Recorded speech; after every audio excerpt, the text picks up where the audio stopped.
Now, it can be really easy, having watched the previous videos, to think, okay, all these techniques, yeah, they're really helpful, but where do I get this evidence? Where do I get these examples? I don't have any work experience, for example.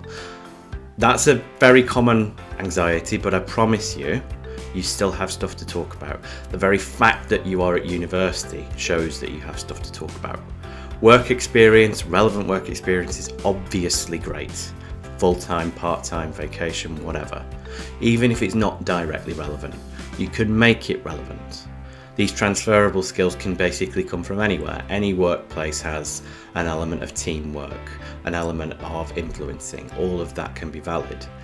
But even if you don't have that work experience, your academic context is relevant. Any voluntary work you've done, extracurricular activities like sport, we've seen previously how sport can be really valuable. Family responsibilities, everything that you have done is relevant. So please don't think that you don't have things to talk about. I promise you that's not the case, and you can use anything from your life and make it relevant. While you're giving these examples, there are key things that you want to avoid. Try and avoid saying things like, I do this all the time, my current job involves loads of this, or things like communication, teamwork, they're absolutely vital to my role. I don't need to know, as someone who's reading this, that something is vital. I know that, that's why I've asked the question. And if you tell me that, yeah, I do this all the time, it sounds to me like you actually don't know what you're talking about. What you need to do is give specific examples of when you have done these things. The more specific, the better, as we've seen. And remember, it's not just about the what, but it's about the how as well. How did you do what you're telling me you did? And where did you do that specifically? Which is actually backed up by what employers are telling us. They tell us all the time that they want students to think about their skills and demonstrate them. That's the key. Demonstrate where you've got those skills from, how you've used them. If you can quantify and qualify what you're saying rather than just saying, I did these things, those examples really go a long way to making your application stand out. And also think about the language you're using. We always say try and avoid things like I do or I did, I helped, I was responsible for. That kind of language makes you seem like, oh, you were just present while these things happened.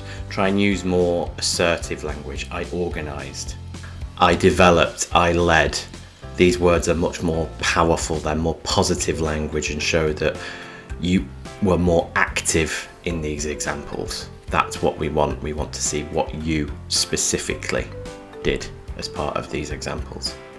Which brings us on to the final bit of an application, your motivation. This is where your research of the company that you did all the way at the start is really going to help. So looking at things like the social media, have they got any campaigns going on at the moment? And does any of that speak to you? Have they come up in any news recently? What does their website say? Are they doing any projects at the moment that you're particularly interested in?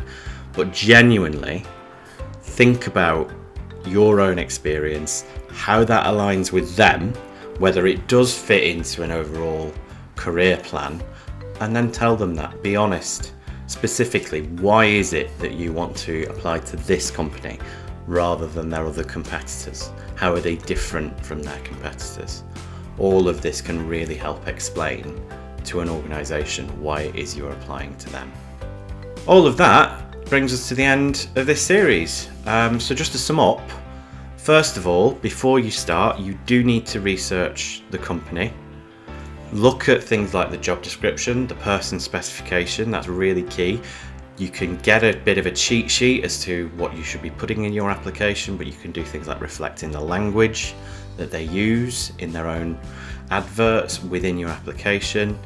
Be clear about why you're applying. That will really stand you in good stead.